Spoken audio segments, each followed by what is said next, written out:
Com pesquisa Real Time Big Data divulgada hoje com os cenários da corrida estadual por São Paulo. Vamos com os números do primeiro turno, já na sua tela desse levantamento, com a liderança do Tarcísio de Freitas, candidato à reeleição. Ele soma 52% das intenções de voto. Fernando Haddad, do PT, 35%. Vivian Mendes, 1%. Outros candidatos têm 1%.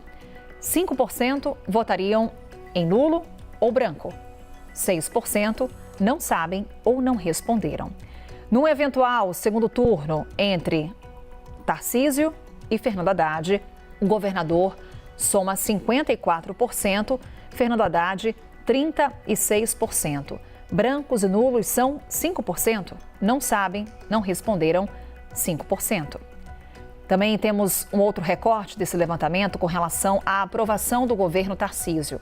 63% aprovam, 34% desaprovam. 3% não sabem ou não responderam. Também o levantamento traz cenários da disputa ao Senado pelo estado de São Paulo.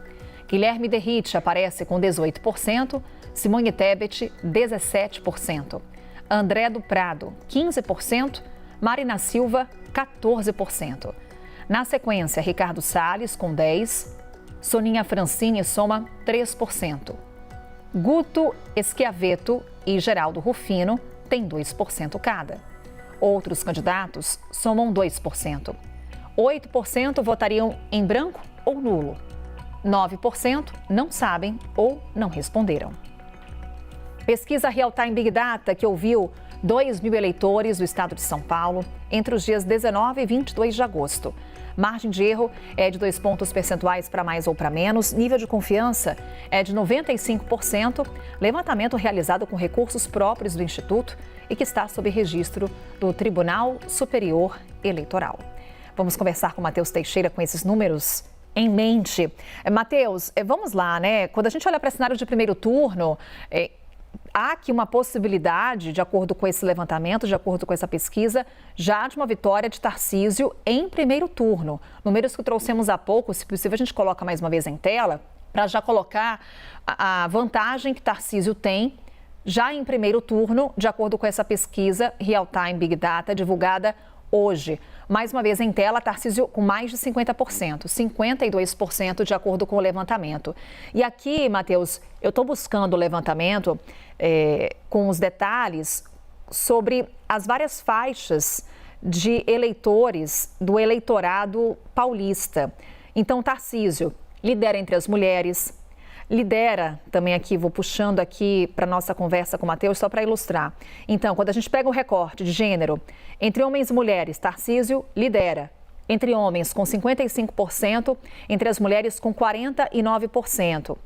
Tarcísio também lidera entre os mais jovens, aí todas as faixas etárias, viu? O governador está liderando nesse levantamento. E quando a gente olha para a renda, ele lidera entre aqueles que ganham de 2 a 5 salários mínimos, mais de 5 salários mínimos, e Fernando Haddad só tem vantagem entre aqueles que ganham até 2 salários mínimos. Números que mostram a dificuldade do candidato de Lula, do candidato do PT, em deslanchar nessa disputa pelo governo do estado de São Paulo. Matheus. Carol, e o maior temor do presidente Lula, do Partido dos Trabalhadores, pode se concretizar caso esses números cheguem neste patamar até outubro. Qual que era o grande medo do presidente Lula e por que ele escolheu Fernando Haddad e fez questão que Haddad fosse candidato de São Paulo? O risco é o PT não ir para o segundo turno nas eleições de São Paulo e o presidente Lula, em um eventual segundo turno contra Flávio Bolsonaro, não ter um palanque forte no segundo turno do maior colégio eleitoral, que é justamente o estado de São Paulo. Lá no início da corrida, Kim Kataguiri, do Missão, Paulo Serra, do PSDB, chegaram a colocar os nomes. Sempre que os nomes deles estavam nas pesquisas, a chance de ter um segundo turno era muito maior. Mas todo mundo foi saindo e sobraram apenas Tarcísio e Fernando Haddad. E a chance de o segundo turno, na verdade, ser antecipado já para o primeiro. Não há uma diluição de votos da direita, todos os votos da direita concentrados em Tarcísio de Freitas. Tarcísio que vem com uma boa avaliação do seu governo também mostram os números e, portanto, ele pode conseguir se reeleger já na primeira leva, o que é um risco para o Partido dos Trabalhadores, que via como fundamental ter um palanque forte, mesmo que fosse para perder no segundo turno, mas pelo menos ter um palanque para o presidente Lula, justamente no maior colégio eleitoral do país. Mas as pesquisas vêm mostrando que não, que o risco de Tarcísio já vencer na primeira leva é muito grande. A Datafolha da semana passada também veio nessa linha.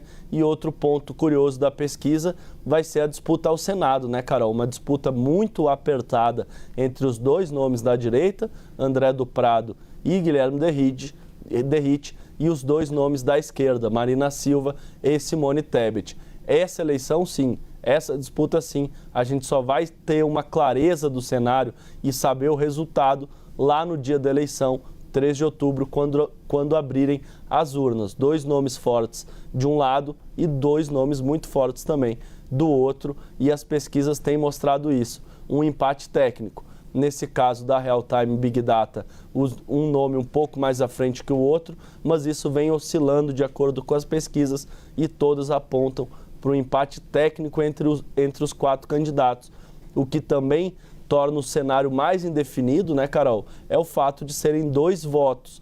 Ou seja, muitas vezes o eleitor responde ali, o entrevistado, um nome, 2, só que a questão de serem 2 votos, isso pode mudar muito.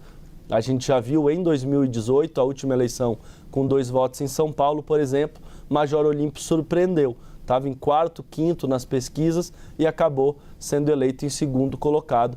Portanto, é uma eleição que está mais em aberto até mesmo do que a corrida pelo Palácio dos Bandeirantes. É isso, né? No Senado está tudo embolado, como diz o Matheus aqui pra gente, e com nomes que têm esse alinhamento também com o que está acontecendo na corrida presidencial. Ou seja, os candidatos à presidência também têm seus palanques aqui em São Paulo quando a gente olha para essa disputa pelo Senado. Então temos, por exemplo, nomes que fizeram parte do governo nessa disputa, é o caso de Simone Tebet, de Marina Silva, e como a gente colocava, todo mundo ali empatado dentro da margem de erro. É o Matheus Teixeira nessa conversa aqui com a gente. Daqui a pouco a gente fala mais.